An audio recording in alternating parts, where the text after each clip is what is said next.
కాలంలో శివాజీ మాట్లాడాడు. Shivaji is not my target.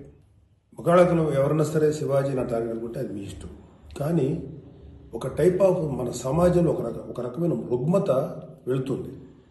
అదేంటంటే moral policing. It's called moral policing.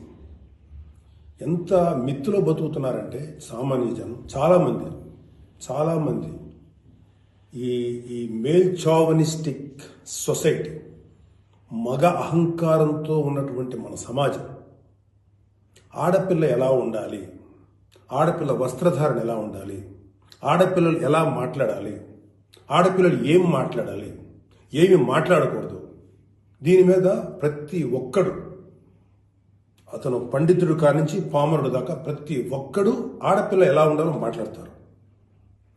First point, దీన్ని మోరల్ పోలీసింగ్ అంటారు. ఇది ఎగెనెస్ట్ కాన్స్టిట్యూషన్. ఒక ఆడపిల్ల ఇలాంటి వస్త్రధారణ చేసుకోకూడదు, ఒక ఆడపిల్ల ఇలాంటి వస్త్రధారణ చేసుకోవాలి అని చెప్పడానికి మీకేం హక్కు ఉంది? ఏ రైట్ ఉంది మీకు?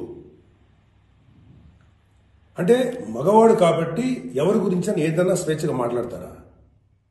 దురదృష్టం ఏంటంటే ఇలా మాట్లాడే మగవాళ్ళకు కూడా ఆడవాళ్ళ నుంచి ఒక రకమైన